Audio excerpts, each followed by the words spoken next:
I hate to break the fishing news after Remchuk, but I'd like to speak about the ice hockey. Congratulations, you're one of the 13 listeners of the Real Life Podcast. We just traded a migraine in for like an orgasm. Might want to mark that down. Yep. All of my projects are on schedule until they're not. A member of the Nation Network of Podcasts. About as funny as we're going to get today. Welcome in, episode 181 of the Real Life Podcast. I'm Tyler Remchuk. It's a skeleton crew today, just Bagged Milk and Jay. Wanye was on our FaceTime until about a minute before, but now he has urgent business to attend to. Chalmers said he was going to do it and then didn't show up. But as always, no matter how many people are on the podcast, Japa is always here. Our podcast brought to you by Japa Machinery Group. They are a certified Cummins dealer. If you need rentals, sales, parts, service, visit japamachinery.com, or I like this. You can give them a call directly, 780-962-5272. Give them a follow on Twitter while you're at it as well. We're always tagging them in stuff at the Real Life Podcast. So go to the Real Life Twitter, follow us, and then scroll down, find Japa, follow them. And now we bring in Jay and Bagged Milk. I'll start with you, Jay. How was your weekend? Weekend was great. Obviously Friday was a little nasty outside, but we had one hell of a happy hour. That was a fucking blast. Yeah, it was fun. That was a good one. I don't know what it was. It's just like you just feel the pixie dust from that one. You know, and clearly, probably if you look at the analytics, probably our most heavily viewed one so far, which is cool. And then Saturday went golfing with Mandees, OM legend Mandees, sales guy Jared, and Pint Rick, or Rick from the Pint, or ON radio star Rick. And just had a great day. And what I really enjoyed the most about it was going on the patio after and having a pint of beer and a nice lunch. Just a normal thing to do. It's a normal thing to do. I haven't been able to do for 3 months now, or whatever it's been, and felt I could feel the nostalgia. I'm like, why am I enjoying this so much? It lasted like 30 minutes, but it was amazing, which is making me more excited for being on the Pine patio this Wednesday.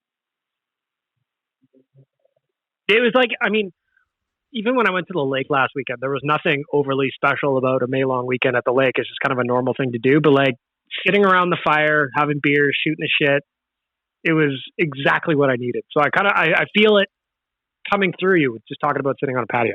Yeah, I've been going golfing a little too, and like it just feels so much different for something that I've done, you know, however many times in my life. Everything you're out and about doing now just like feels so much different. I still haven't brought myself to go to a restaurant, but with the Pint opening up soon, I think that might be it might be time for me to break my rule about eating out in public.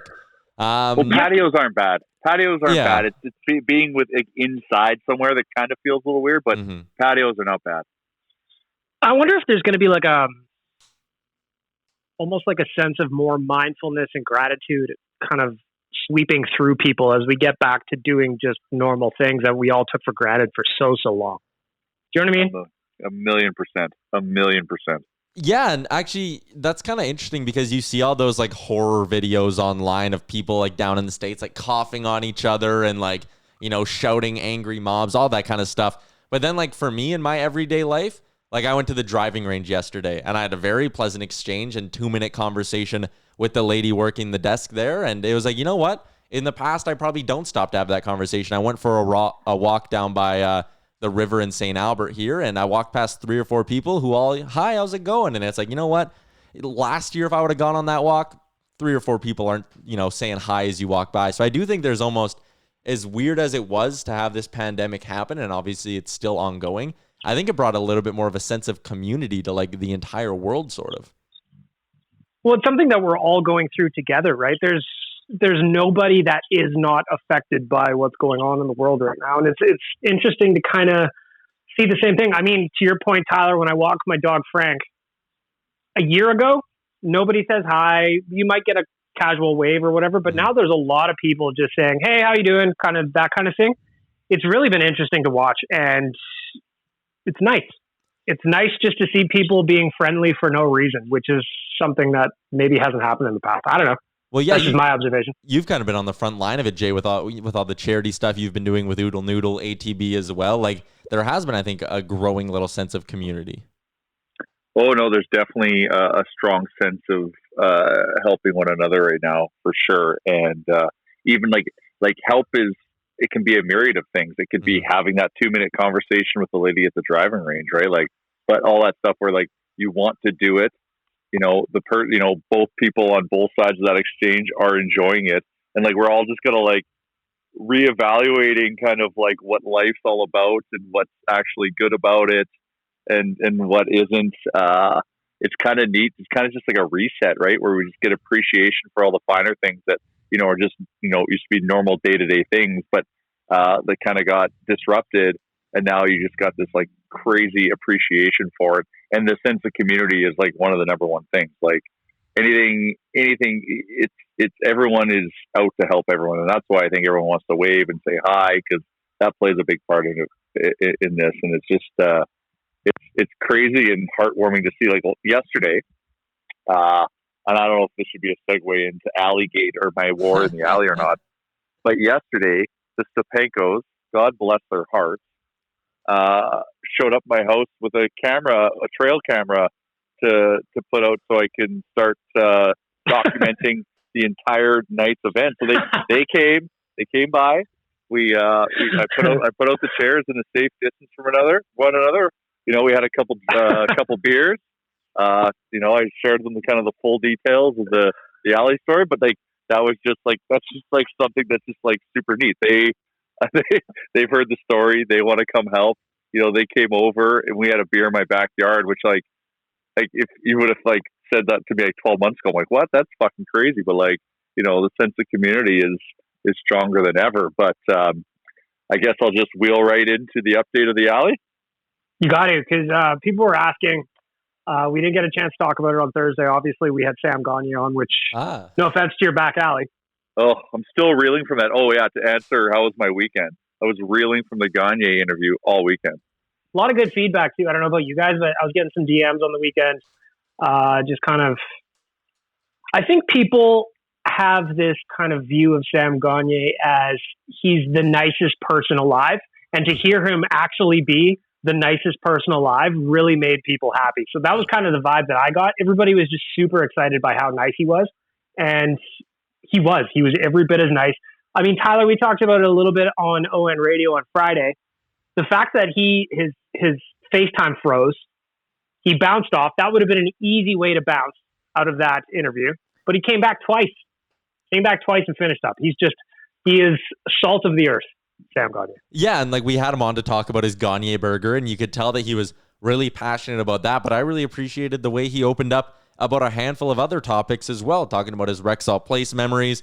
He really got going on his dad's business, which I thought was really cool. You go into an interview like that, and you're not always expecting to learn something new about the person. You're more or less just expecting to hear about their experiences, but to hear about kind of, how he and his dad grew up building rinks and all that, and how much he even knows about that process. I thought that was really sweet. And yeah, he was super open the whole time. He didn't give us those kind of cliche-y 30-second answers. He was going in for 45 seconds to a minute on these and actually taking his time to give thoughtful responses. You could tell because we're doing it on FaceTime that he was engaged. So I thought that was really cool. You didn't get any of that.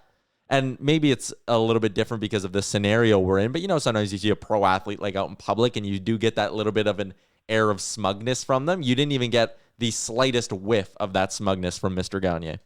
I don't even think smug is in his orbit whatsoever. He just seemed like a really, really genuinely kind person.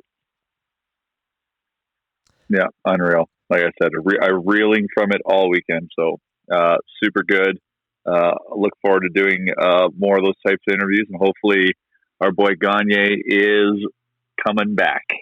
Yeah, I'd love to see it. That's what he kind of said towards the end of the interview. He said, I love everything there is when it comes to being an Oiler, and you never know what the future holds. And when he said that, I kind of stopped and, did a sort of double take, hold up, what did Sam Gagne just say? If I'd ask you guys to put a percentage on it, what is the percentage chance that you think Sam Gagne is going to be back as a player with the Oilers next season? 89%. That's a good answer. I can't top that. I think it's really likely. We've heard the rumblings enough. Oh yeah, I think so. And you can tell just because he's a character guy, right? And you want to surround, especially your young guys around guys like that. And he's still got fucking hands of gold. So he's useful in certain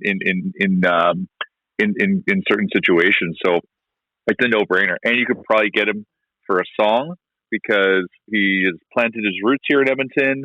I think he likes the whole lifestyle of being an Oiler. I think there's a lot of factors at play. It just seems like a no-brainer for both sides, and one that's not going to impact the team on a financial side too crazily, and it'll only benefit the room, which is what it was most important. Well, it's invaluable too because, like you said, he loves Edmonton. He still lives here. He's here right now. And there's value in having a guy who's kind of been everywhere and done everything. And, he's bounced around from multiple franchises to be here, to love the city, to know what it means to be an Oiler, to care about being an Oiler.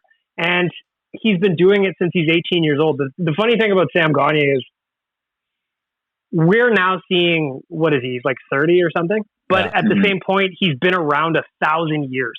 He's got so much experience in his career so far. And I think that he could just share so much of that with new guys, with existing guys. He's a great vet. I would love to see him back. No question. You mentioned how long he's been around for. You go and look at his career NHL games played. For a guy who's 30, he'll be turning 31 in August, but he's getting pretty close to 1,000 NHL games. He's already at 844. So that's pretty much exactly 2 seasons of NHL hockey. Like, this guy could have hit 1,000 games played by the age of 32 if he keeps trucking along. Like, I don't think there's very many players, A, that can say they've played 1,000 NHL games, and 2, to do it before the age of 35. Usually it's guys in the twilights of their career that are hitting that milestone. And he would never talk about it, but I'm going to talk about it. 30 years old, already to this point, courtesy of our friends at puckpedia.com, career earnings of just under $35 million. Whoop, whoop. Living good. He's building a lot of backdoor or backyard rinks with that money. Amen. Get it. We got a good amount of topics to get to today. Of course, it's Monday, so we're taking listener questions. If you have questions for us for a future episode of the Real Life Podcast, our Twitter DMs are open. Our Instagram DMs are open. My DMs are open. Everyone's DMs are open, so you can just hit us up in the DMs. We'll get to those in a little bit. I wanted to dig into The Last Dance today, but Chalmers is gone, so we're going to tease that, table it for the next episode. Chalmers is back. Before we get to the NHL resuming, though, Jay, is there more with the Alley story that we can share? You mentioned it with the Stepankos there, but I want juicier details. Oh, yeah, well, and we got lost in the whole awesomeness of Sam Gagner, which is totally awesome and understandable. So after I guess that was 2 weeks ago that I shared the Alley War story, and the amount of support that flooded in and just hilariousness that came in via the DMs was hilarious. So I think I shared it on the Real Life Insta account, but someone screenshotted their neighborhood Facebook group chat where this exact same thing is happening. It's about 2 neighborhoods over from where I live, where they're encountering the same thing. Food's being dropped off. It's attracting, well, it's obviously for the cats, but it's attracting coyotes, and they think they've identified who it is, but in the sense of they don't have names or anything, but they know it's a lady that's going around and doing it. So they're also on the mission to put an end to this. And our big thing is, we're running very basic surveillance technology at the moment. So we try to stay up late to about 11:30 midnight. Go check the alley, see if any food's come back. And then we put the iPad out, and the iPad can record about 4.5. I think there's a limit. It's not the memory of the iPad or the storage of the iPad. It's actually, there's a limit to how long it can record. I think it's like 4.5 hours. So you get 4.5 hours, and then we'll review and see all the hilarity like we did that one night. So the interesting thing is, talk about it, get a bunch of DMs, and talk to people about it. Get a bunch of people that want to help, like Stepanko saying, "Hey, I've got a trail camera. Do you want to borrow it?" And all of a sudden, for the next few days, no food showing up. We're still going through our normal surveillance thing. no food showing up, and I'm not saying that this lady listens to the podcast. They might. And Absolutely know that she's under fire. But I think, the message is being sent because we're constantly cleaning it up. My big thing is we're going to hit her in the wallet. If she wants to play this game, it's going to cost her a lot. And we clean up our whole, it's not just the post behind our house, it's every post in our alley. So it's about, I don't know, 400 yards of alley, and there's 6 posts worth of food, or 6 posts there, and there's the food in each post. So we're cleaning it up. So it stopped showing up. We think we're looking good.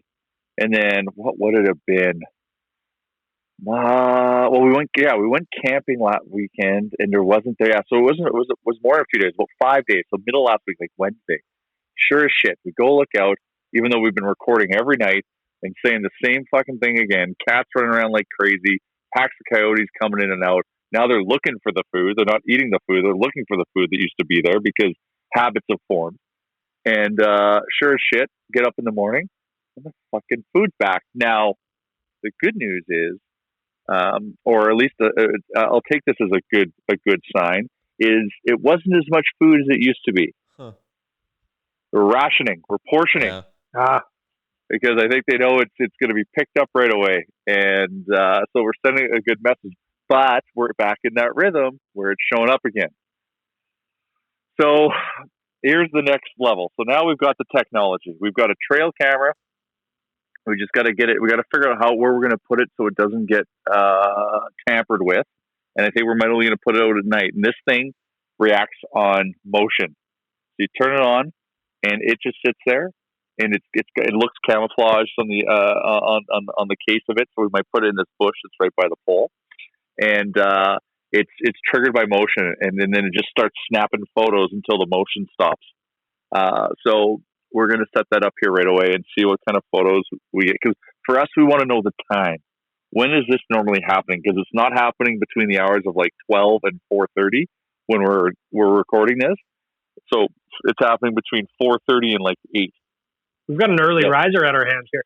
Well, I think they're getting smart, right? So their mission is to get the food out there, and our mission is to stop it. So all we want to do is confront this person, and from a place of peace and love, and just kindly ask them to stop. Have you thought about just putting up a sign on the pole? Yeah, well, I just don't want to antagonize them, because what if it's well, screw that, I'm now going to put raw meat here, and I'm going to attract the entire animal kingdom, and next thing you know, I got a grizzly bear in my backyard. I'm trying to play it kind of strategic. There is if it gets nasty, there is definitely going to be a sign, but the food keeps showing up. We're not the only people. There's other neighborhoods around us that talk about this infamous alley food dumper, and they're on a mission to screw their lives, but also for us. What it does is it attracts all these fucking neighborhood cats, and I'm a dog guy, so I will say fucking cats, to come. It invites them to come and shit all over our lawn, shit in all of our fucking planter boxes, and just make our backyard smell like a litter box. And that's the real thing we want to solve. Well, and also, I mean, you don't want Hot Dog getting into that, because who knows what people are putting down either, right? Well, that was the big stuff, the original scare. Hot Dog used to stay in our yard all the time, and then he sniffed out the food and bolted out of our yard. So now we can't. We have to tie him down. We can't let him run free in the yard anymore, because now he's flooded. So now that he's done it once, he wants to do it all over again.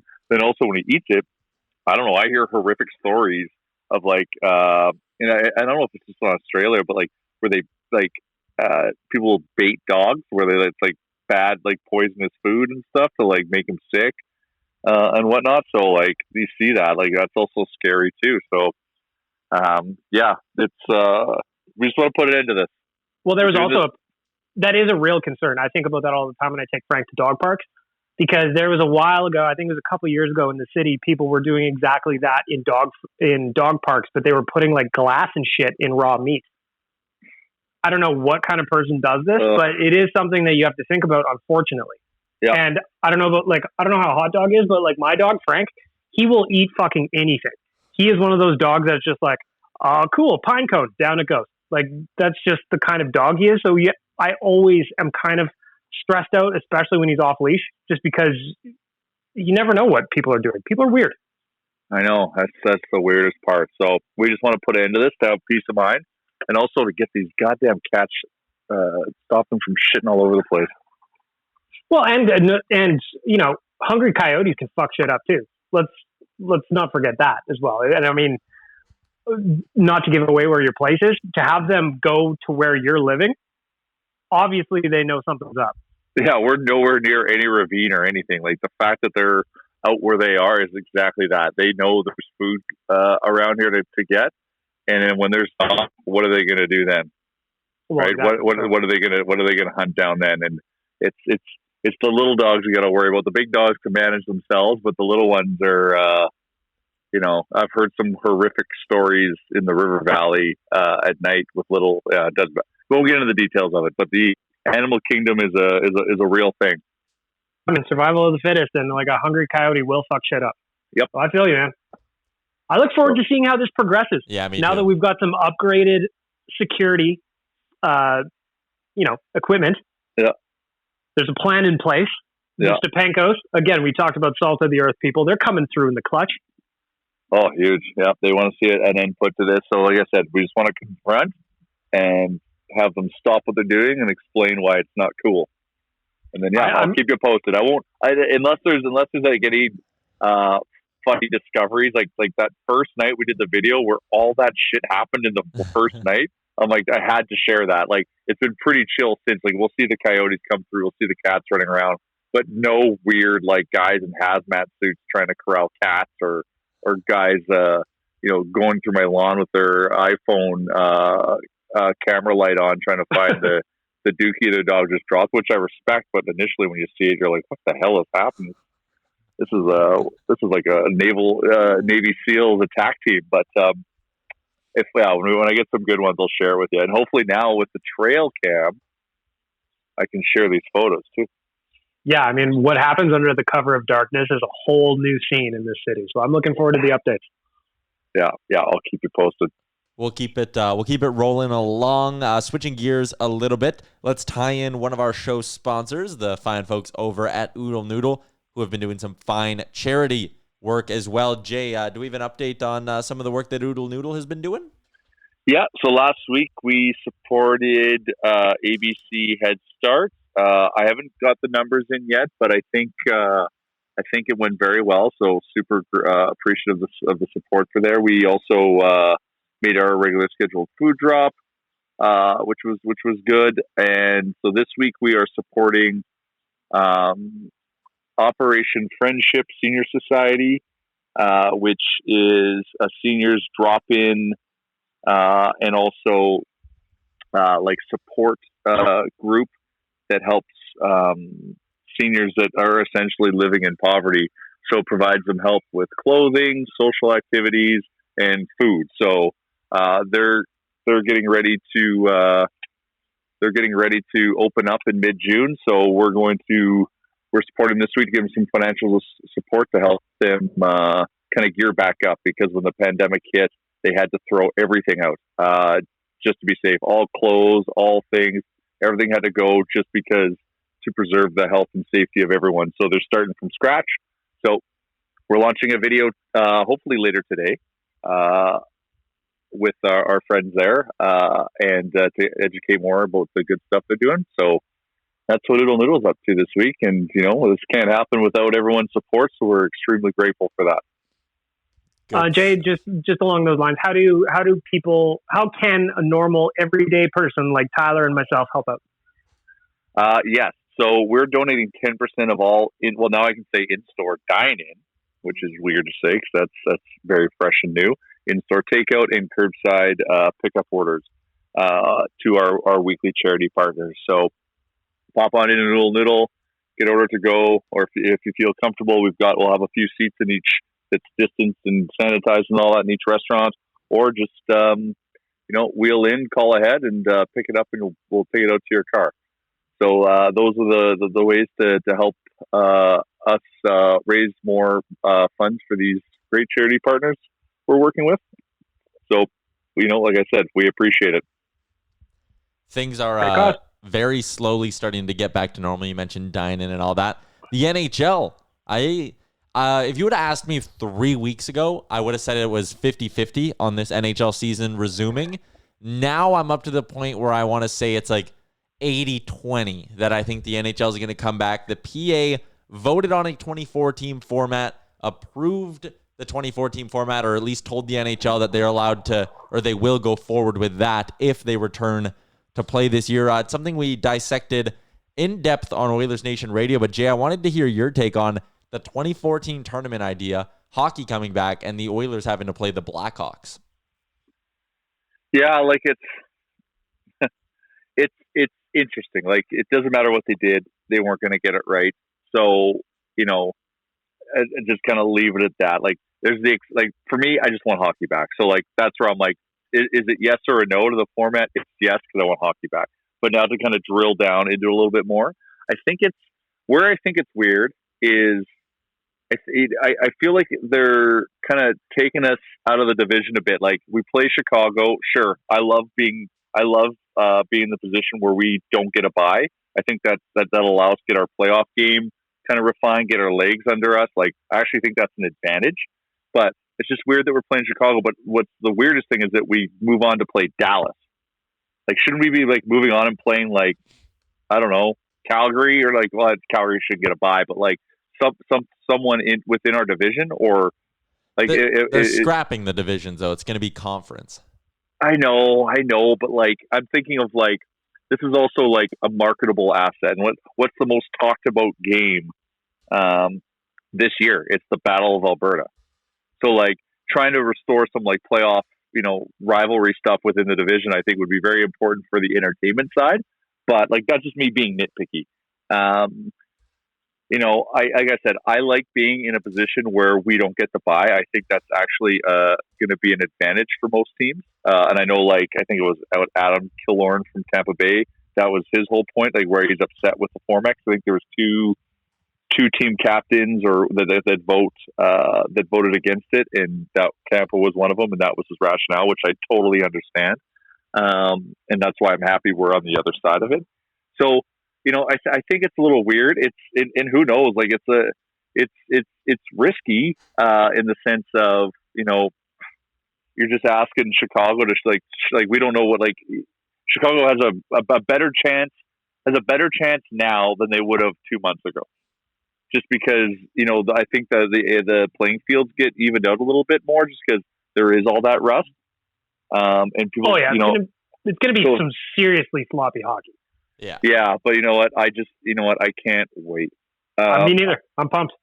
What I'm actually interested in, and just like you, Tyler, I'm now more like acting as if it's happening, and it's very interesting. I'm still like interested to think like that about all the stuff that we need to do on our end to kind of prepare for that, which is exciting. But I'm still kind of like walking before I run, because I'm the guy that pulled trigger on 500 playoff car flags in January, and I have about 489 of them left for obvious reasons. So I kind of want to walk before we run, but there's a lot of fun things that we can do on our end. So for me, on the whole, I'm just happy that hockey's coming back. But if I drill down, obviously I'm going to find some warts on it. But the main thing is that it's looking really good. I want to bring this to your attention then, because, they approved the 2014 return to play, and everyone's getting excited. So am I. Devin Dubnyk, in an interview, wanted to sort of clarify a few things. He says, quote, "That does not mean hockey's back." He said they voted on the 2014 format in the event that the NHL resumes. And Dubnyk told The Athletic that he doesn't want to be a buzzkill, but he thinks it's important for everyone to understand the hurdles they still have to jump, and says that the players have not agreed to things like the safety aspects, where they would play, the housing, how all the day-to-day life outside of the 2.5 hours you're playing the game, how all that would work. So Dubnyk kind of stepped up today and made it sound like there's a lot going on. And a question, I'll start by floating this to you first, Beg Milk. I think there's going to be a scenario where we get a pretty big handful of players who the NHL comes back, says report to training camps on July 1 and July 14th the game starts. I think we'll get players who go, I'm good. I think a guy like Dubnyk was a young family, has made a lot of money, is on a team that's not a Stanley Cup contender. He might sit there and go, suspend me without pay. I don't care. And he won't put his family at risk for that, and he won't want to leave his family for a few months to play out these games.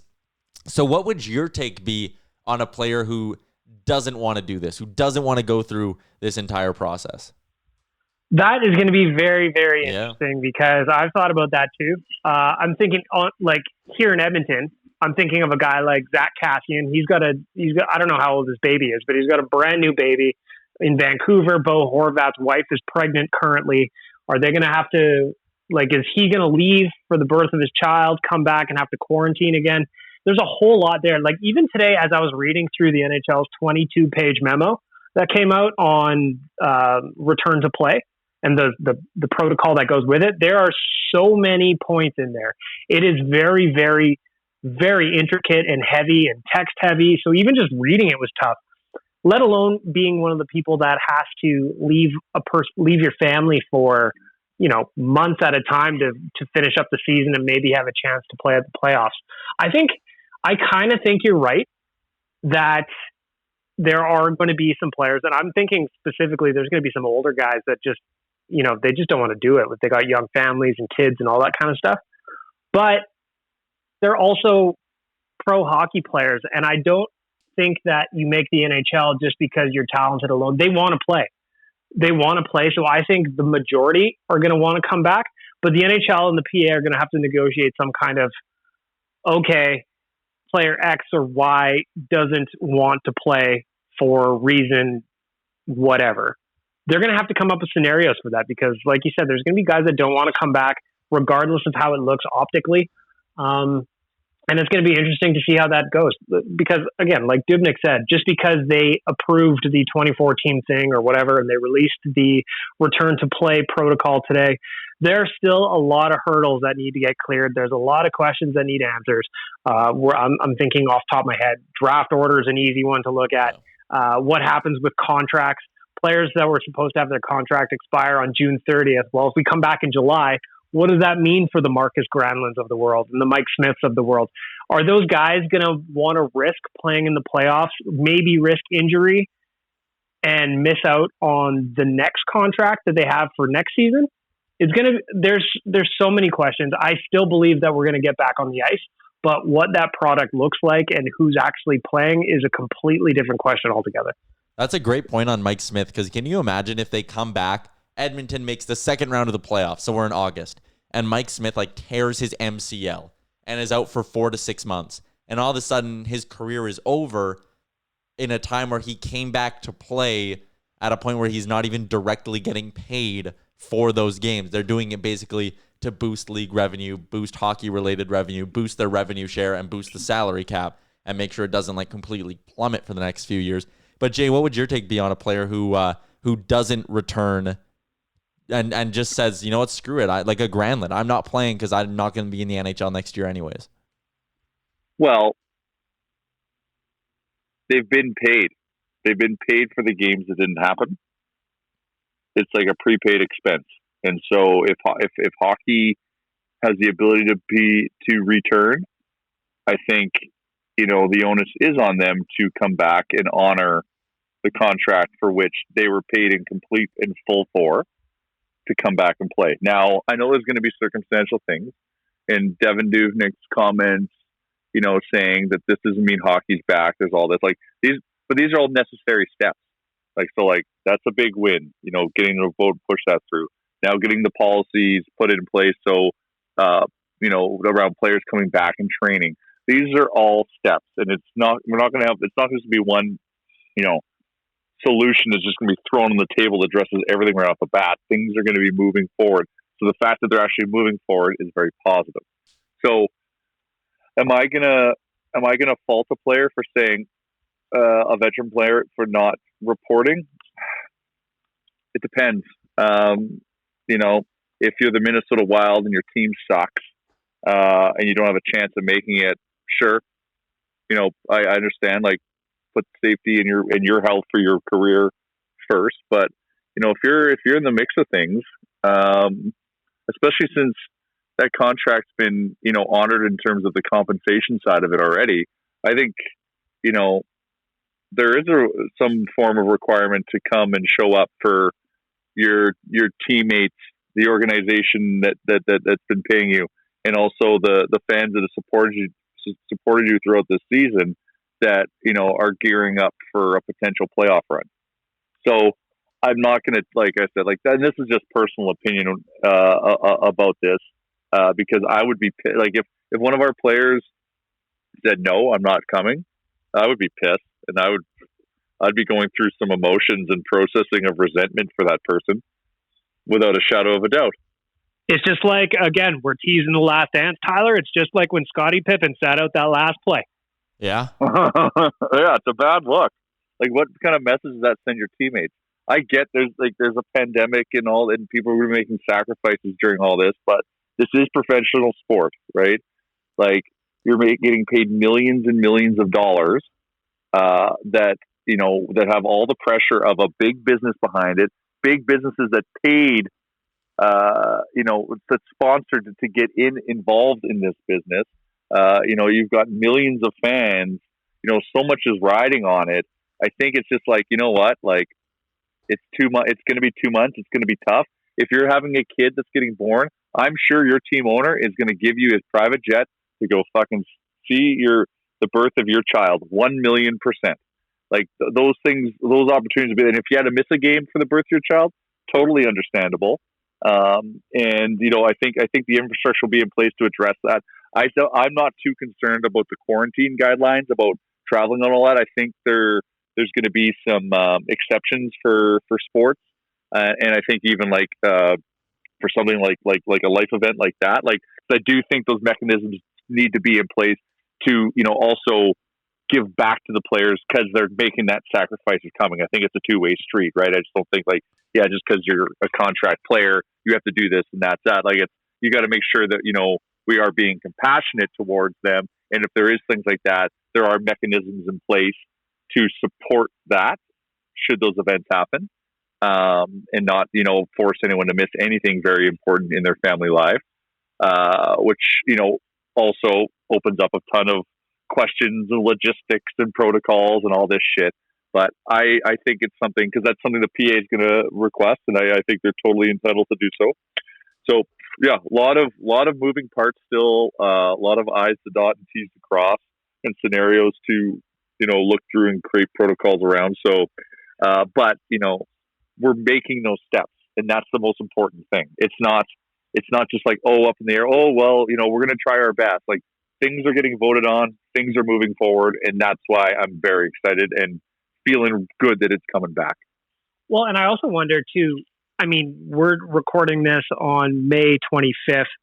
Who knows how much can change between now and July? Yeah. You know what I mean? There could be so many things that change between now and then that it's going to be interesting to see where we're at once the league is able to get going.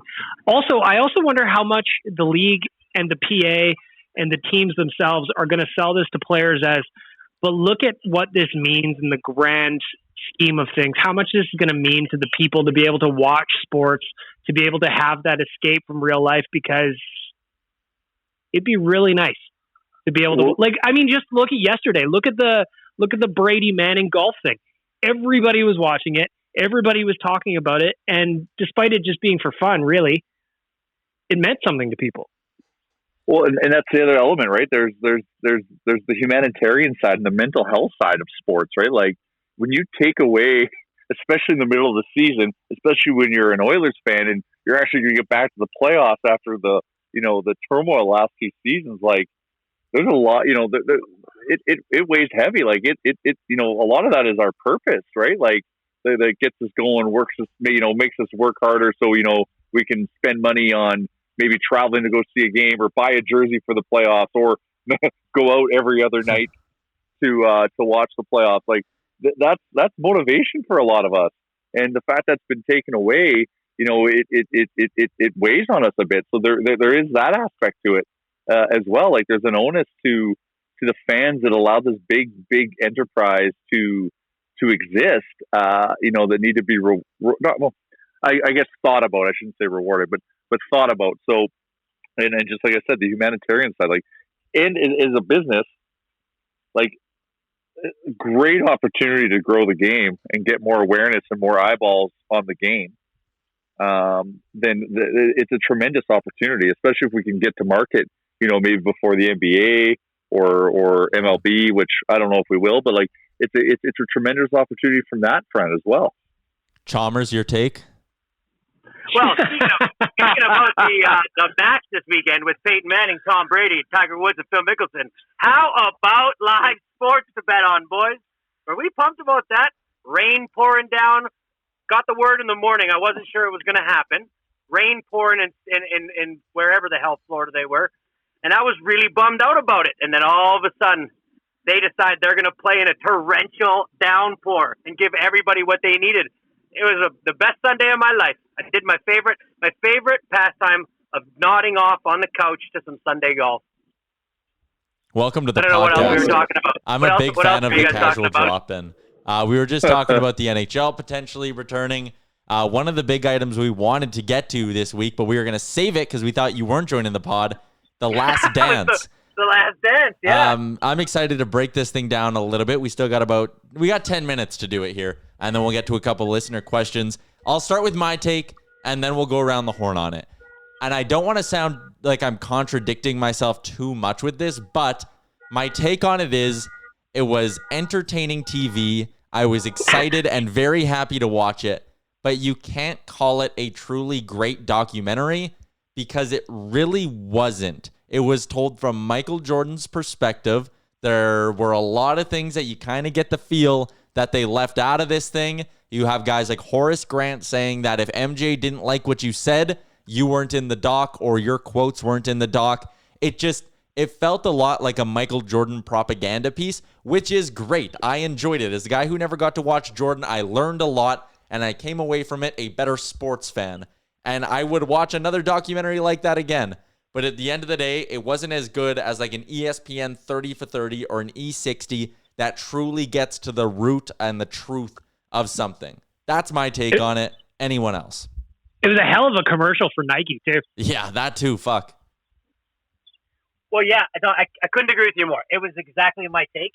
And I was like, the replaying the stories and amplifying them for Hollywood, like, oh, Brian Russell said good game, or LeBradford Smith said good game, and he took that and he put it in his back pocket and scored 54. Like, all that stuff, I think, was hyper, exaggerated. Did I like watching that? He may have liked it. We don't know if he did or not. Chalmers is cutting in, cutting out, doing all sorts of crazy things. Chalmers, are you back? Oh, I just ruined the podcast. They come in and just ruin it. You said you liked it. I did. I liked it, but I totally agree with everything you said. Like, it was a puff piece. John Stockton didn't want to be a part of it because he said, I don't want to be a part of a puff piece about Michael Jordan. They asked the mailman, what's his name? Karl Malone. 10 times to be a part of this, and he said no 10 times in 2 years. These guys knew what it was going to be. The problem where the director and the people funding the project are handcuffed is they're not getting this story unless Michael says okay. And the only way Michael's saying okay is if it was exactly what we got. So would I have rather had nothing, would I have rather had this or, nothing? I guess I'd rather have this. Will we ever know the other stories? Well, they're fully trickling out. Like, even Horace Grant is saying, him saying on the airplane that I wasn't allowed to eat because I played bad, that's true. But there's a lot of times where he said shit like that to people, and they did not back down, and Michael did. And so, but, I guess that's what you do to legends, I guess. They get to create the myth around them. Well, history is written by the winners, right? So yeah, that's right. And in this case, Michael Jordan, if he had the last vote on what went in there. So it's like you said. Did you just do an Attorney General Barr quote there? I don't know. Who said that? The Attorney General of the United States just said that the other week. He said, well, it's unbelievable. Okay, anyway, sorry to break topic. Go ahead. It's just like, but for me, I loved it. I remember being a little kid in the late 90s. wearing my Pippen jersey, watching that second run of 3 championships, and it kind of brought me back there. I didn't know a bunch of those stories. I didn't know a bunch of the stuff that was in there, but like both Tyler and Chalmers said, it was like only from MJ's perspective, which was fine, I guess. It is what it is. It was a big commercial for Nike. It was a lot of fun. I know I'm going to rewatch it again. And I know that every Monday I was hooked on Netflix for 2 episodes for 5 weeks in a row. So call it whatever you want. I was hooked right from the first episode. So they obviously did something right. I've got my list of lies, and like the number one, like there's a lot of lies told in that thing, and you can just tell because nobody backs them up outside of Jordan's camp. But Pizzagate is just the biggest fabricated story in the world. It's just really? Oh my God! First of all, there's like 2 days after the documentary came out, the manager that was at the Pizza Hut that was across the street from the Marriott, the one that delivered the pizza that night, he called into a radio show and said, "It was me. I knew it was going to a Bulls player. I didn't know who it was because it was late at night and it was on a floor of the Marriott that I knew they were staying because we often deliver pizzas to opposing teams that stay there." He said, "I made the pizza myself, and me and the other guy in the store, we closed the store down and both of us went to the hotel. And they allowed both of us to go up to the room. Why? I don't know. And then he says he looked in, he handed the pizza to Grover. Grover gave him a 20, said keep the change. It was a $15 pizza.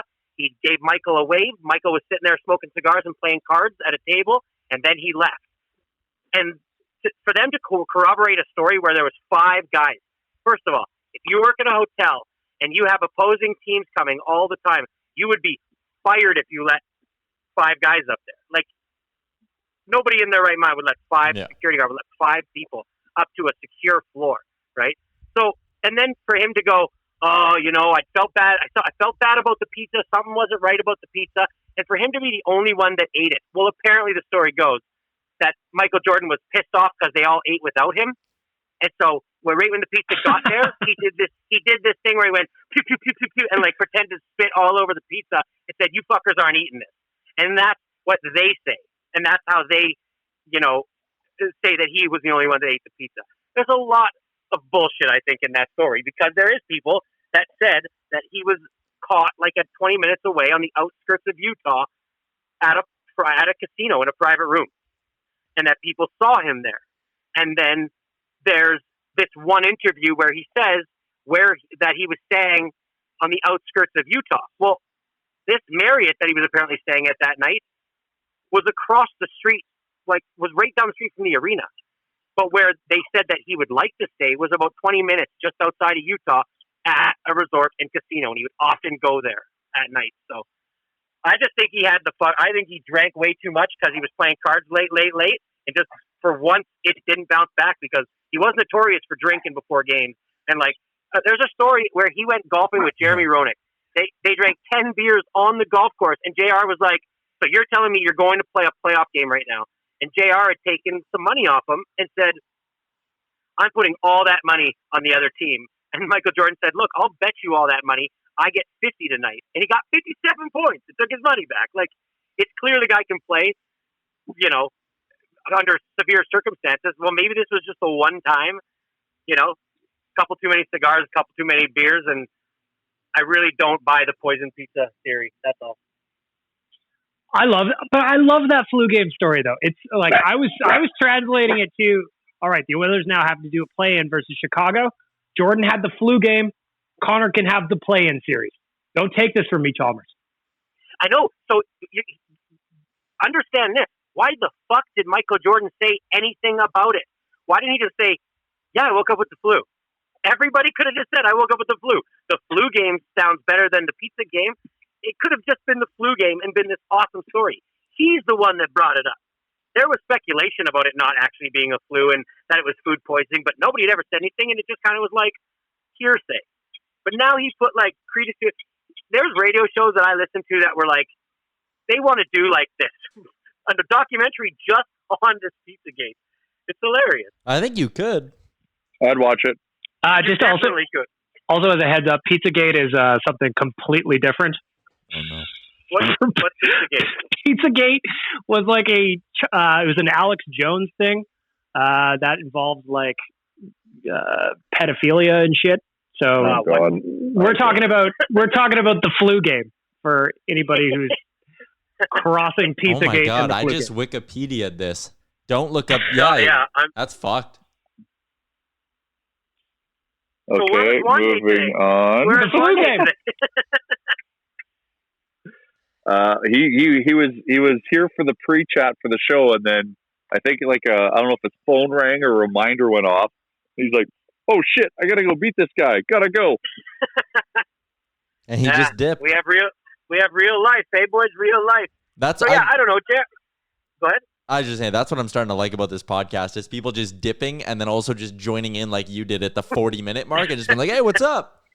I love it. I was gonna just totally cut off Bag Milk when he brought up the match and just be like, "How good was that Bag Milk?" He'd be like, "What the?" Because your guys' cameras are off, you can't tell that I joined. So, anyways, JR, you never said what you thought on the whole. I got what did you think about the fact that they jumped back and forth, and half the time you didn't know what year and what series you were in? I was able to, not to pop my own tires. I was able to follow the flow they were going with, and I kind of liked it because obviously they only had the footage from the one season, right? The 97, 98 season. So I thought it was cool that they would bounce back and, give more depth on certain players, like going deeper on Scottie Pippen's rise to the NBA, Dennis Rodman's, the Steve Kerr story, and just bouncing here and there. I kind of like that because it just gave me some deeper context as to what that season meant or what was going on. But yeah, so I thought it was great. I'm sure. Yeah, I'm sure. Yeah, it was very pro Michael, and they didn't do too much to try to tarnish him. Who do you think the big winners of the documentary were? I thought it was Pippen. I thought Pippen was a huge winner in this thing. It made him the sitting out. I mean, that 1.7 seconds. I get that it doesn't make him look great. There could be another cop like the migraine didn't make him look great. But all in all, I thought he was portrayed well, and he's come out and said that he absolutely despises the way that he was portrayed in this documentary. Well, and also the whole how he was the holdout for not coming back to play even that season where they won their final championship. He kind of got made look bad a little bit because of those three instances, because they put a lot of heavy gravitas to him to make you kind of be like, "Whoa, Scotty, what's up, man?" But right. But then you had game 6 where he comes out and he plays, and you can see that he's struggling just to walk, to get up and down the court, and guys are saying that he was every bit the warrior that Michael was, and that every bit the warrior anybody else was. And so it's what they didn't tell us, right? Like I said, they did these things to knock him down, so I can see why he'd be pissed off, and they didn't do too many heroic things like they did with Michael, obviously, where we could get a better, well-rounded story about Pippen. So what do we think? What do we think of Steve Kerr being the big winner of the documentary? Then I love the Steve Kerr story. I did too. Yeah, from the moment when they talked about MJ punching him in the face, him going back and them kind of building a mutual respect, to that clip where Jordan saying, "All right, be ready, I'm going to give you the ball," but he was kind of saying it under his breath, and Steve Kerr's all fired up in front of the camera. He's like, "Fucking right, buddy, I'm ready. And I loved that. And then his speech after hitting the shot when they were celebrating the championship, where he's like, "Oh, I know how Michael's not really comfortable in those big clutch moments at the end of games, so I had to step up." I love the Steve Kerr angle. It was so much fun. It was a heartbreaking moment when he asked him if you and Michael had ever talked to your dad. Two dads taken in such horrific ways way too early. And these two guys had that in common, something that they could bond over, and never talked one single word about it to each other. That's probably just a mutual understanding. Who knows? To be honest, maybe, but my favorite part of the entire series was those clutch shots. Didn't matter who it was, whether it was Jordan, obviously he nailed a bunch of them, or Steve Kerr's. Kukoc. I loved all of those clutch shots. Just when everything is on the line and you drain it, and seeing everybody going bananas, it just makes me turning things back to the Oilers, which we always do, it just makes me think about what it'll be like to watch Connor or Leon or Nuge or whatever score a huge goal in OT that they really need and have everybody go insane about it. Yeah, man. That I think so stoked for that. Me too. So I think I was often pondering what I would rather do if I had my one sports wish glory moment, whether I'd want to hit a walk-off home run or hit a last-minute shot in a basketball game. And I always go back and forth because they both have their goods and bads, but I do believe that it would be the jumper at the end of the game, a buzzer beater to win a game. I like this question. Tyler, what would you pick? For me, as much as an OT winner would be sweet, it's a walk-off home run, man. Like if you get like it's great.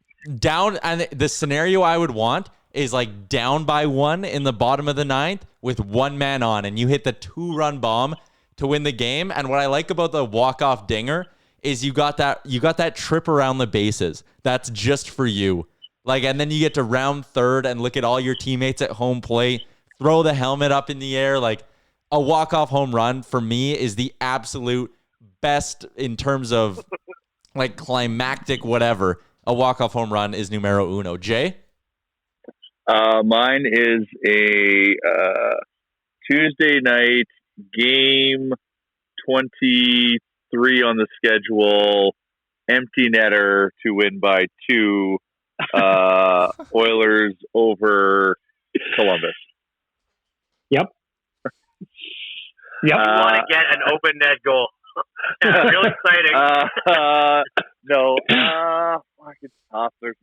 They all like obviously I'm biased towards hockey.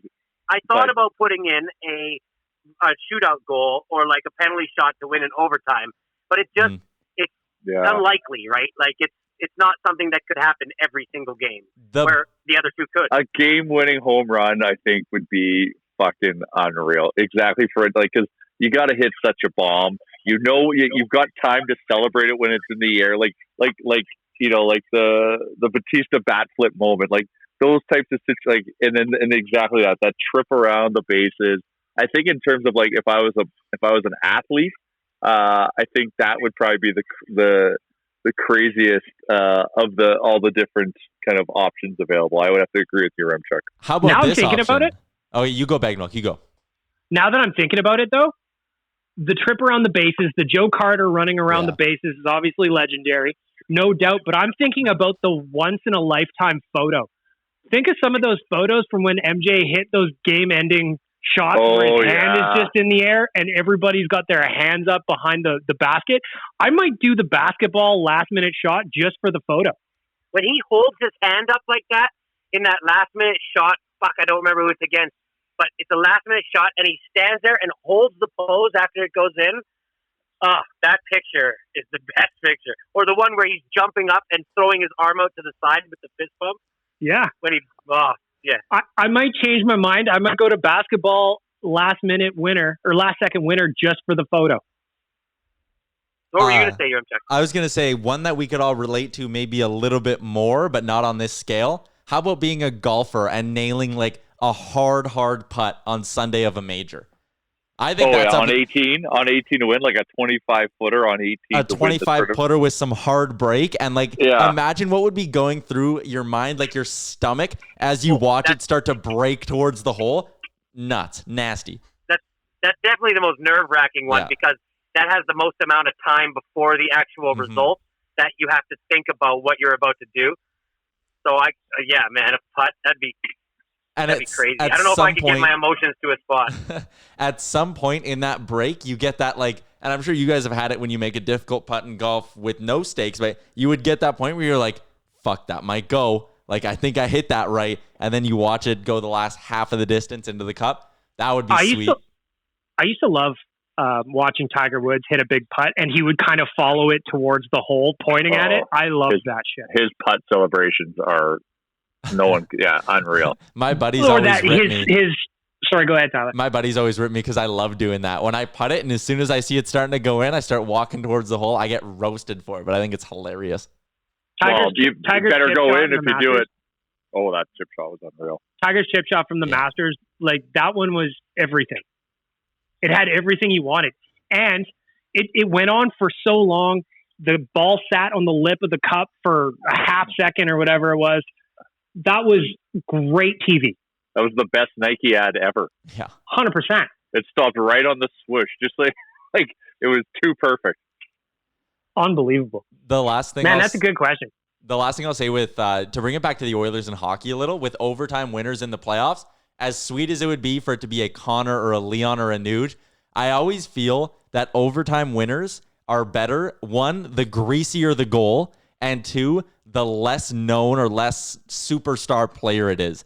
Like David Desharnais. David Desharnais OT stepping in like that and just putting one through traffic. That's great. I love the D-man letting go of a point shot that's just seeing eye and finds the bottom corner. Yeah. I like the puck that just squirts out to the third line left winger on the doorstep and he just has to tap it in. I always feel like those always get you like the best celebrations and the best moments when it's just a no one. Yeah, fuck it. I'm changing my answer. It's Game 7 playoff hockey, game-winning goal in overtime. Fuck it. I mean, the Pisani OT winner in Game 5 was everything. Do you know what I mean? I remember when they went down, they were shorthanded, and I was just like, oh, fuck. And then Pisani picks it up at the blue line and rips an absolute laser beam. Oh. There are some great photos. The video is still great. The call from Rod Phillips was fantastic. Everything about it was awesome. Chalmers, your mic is off. Right now, because I like sports, I need sports so bad. I would take just being able to watch somebody hit a 20 in darts to get to 501 straight up. I don't even care. You know what? I've said this to a lot of people. I want to travel to the UK and go to a big darts tournament. Because they seem like nobody is having a better time than darts fans. You've got people dressed like giant fucking bananas. They're yelling about 180s. Like, the whole thing is magic. Those guys are lunatics, and I have to go see darts, like, in the mix. From an alcohol consumption perspective, you are drunk the second they're scanning your ticket to get into the hall or wherever they play it. Like, I'd imagine that's the level of hype and like pre-drinking that goes into going into a darts game or match. Could be the drunkest fan sport around. Could 100%. Every now and then you'll get like one of those clips circling Twitter of a guy that hits the perfect 9-shot sequence in darts, and the place going bananas is one of my favorite things ever to watch. The announcers get fired up. They're yelling math I don't understand. The guys are all fired up. And then the opponent, I should say, he just kind of has to acknowledge that was the perfect 9-dart sequence. And I love those. I love it. Darts is the best. Darts is the best. They have songs like in soccer. They start these chants on the side. It's amazing. And who'd have thought? Right? Darts. Like, I remember playing darts a lot at the Legion when I was a younger bag of milk. But like pro darts, man, they get into it. It also reminds me. Speaking of darts, I got to dart out of here. I got to go. See you, It was Travis. nice to see you guys. I'm glad I could throw in a couple of things and talk about The Last Dance. Hell yeah. All right. See you, buddy. Okay. Bye, boys. Do you guys got any closing thoughts here? Because we, for a second there, we're at the 40-minute mark, and I was like, okay, we'll finish this up, take some listener questions, end it on a nice 55 one-hour pod, and then Chalmers comes in and delivers the goods. So I'm nice and fired up now, but you guys got any closing takes? Yeah, Chalmers tornado. Chalmers dropping out of the rafters like Sting. Do you know what I mean? Like getting lowered into the ring. I enjoyed it. That was great. Final things for me is the Don't Air bracket. Yes, this has just been a heated rivalry and match or whatever tournament for the last couple of weeks. Bag Milk and I are going to be working on and doing a call to action to create a wild card bracket. So we launched the tournament. It's got 32 shops in a 4-division bracket, and what we want to do is we had to whittle it down to 32 teams. We didn't have enough for 64. So some people feel like they got slighted. So we want to give everyone an opportunity who is shitting on us a chance to get their shop in on the wild card bracket. So what the wild card bracket is, it's going to be we'll do 8 shops. We'll do a call to action to submit your shop that wasn't on the original bracket. From there, we'll pick 8 based on the votes, always based on the votes across all 3 platforms. and we'll do the wildcard bracket. So we'll run that kind of throughout the next few weeks as we go through the other regional brackets. And from there, we will select, not we will, you will select the winner. And then that winner is going to go into a play-in. So this is like a weird page system where they've got a chance. So they've got to do a play-in where they play the winner or go head-to-head against the winner of each region individually to see if they can dethrone one of the regional champs. And if they can, then they can slide into the Final Four. All right. It's going to be great. Like the passion of people and their favorite donaire shops. Like I knew when we started doing this that people were going to be into the idea because donaires in Edmonton are synonymous. It's like you go out, you finish up your night with the donaire. Everybody has their spot. Everybody has their sauce. Like even the debates about sauces and where's the best chain one in this part of the city or that part of the city has been great. But one thing I want to mention, Jay, is because we had some controversy last week with the voting. Some people didn't know that I count up the votes on all three of our social platforms. So Twitter, Instagram, and Facebook. So as an example, Ramsey's out of Westlock was coming in hot in the finale of the small town bracket, but the swing votes really came on Instagram. So there's not one area, like just winning one platform doesn't win you the whole enchilada, if you will. Mm-hmm. You got to win total votes. So if you're passionate, like Jay's really pushing Mom's Donaire today. Mm-hmm. People got to vote on all three platforms. I'm monitoring it closely because I don't want to divulge and tell all the stories during unless it's needed. So I launched with the photo, showed a little love. I keep checking in. Mom's in a good place, but as this goes on, I'm going to be doing more and more to keep pushing my shop through, and that's what it's all about.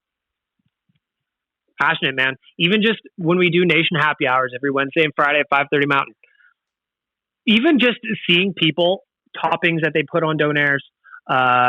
You mentioned we've got our boy Angus. He's a tzatziki guy. Just watching the fights in the comment section is arguably one of my favorite things that has happened so far. The passion. Love the passion about a good donaire. Oh, yeah. It's a polarizing subject in Edmonton.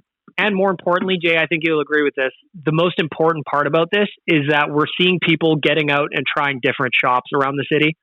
It's about supporting local. Yeah, we're having some fun. Yeah, we're arguing with each other. But having people go to different shops that they may not have ever been to before, that's what it's really all about.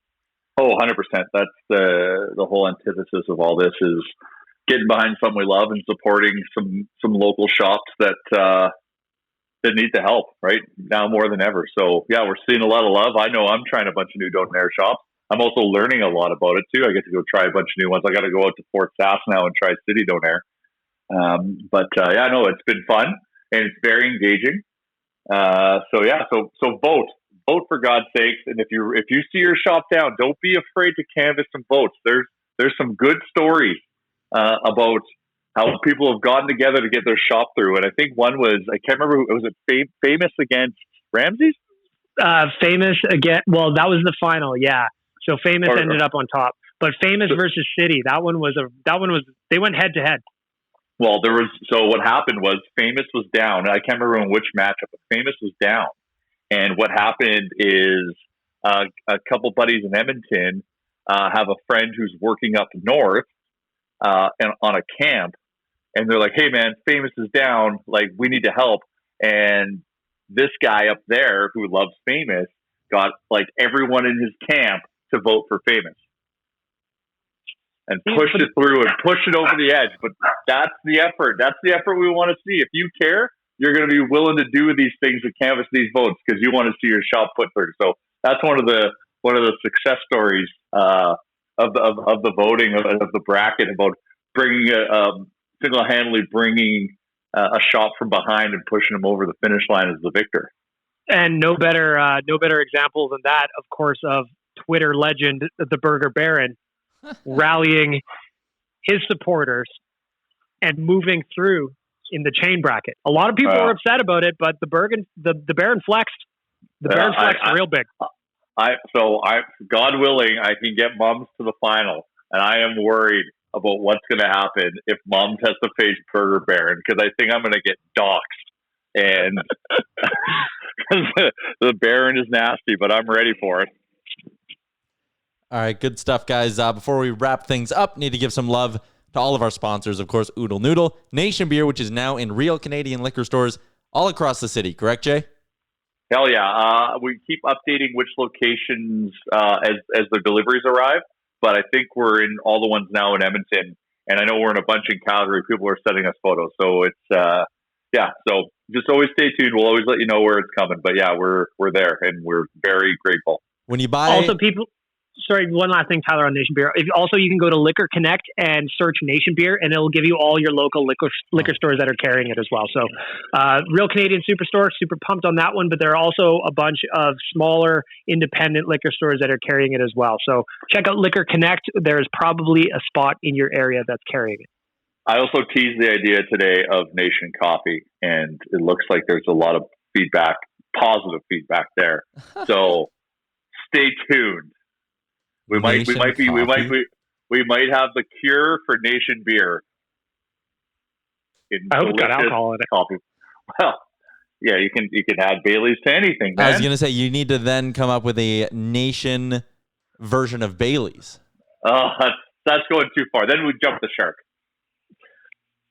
Okay, good stuff. Big shout out to Japa as well. Check them out. All your big machine needs from the folks at Japa Machinery Group, certified Cummins dealer. All around good people, been doing some great stuff, getting some masks donated as well. Shout out to Japa, shout out to 20 Minutes of Chris Chalmers, shout out to Jay and Bagged Milk, shout out to you for listening to the Real Life Podcast. Episode 181 is over.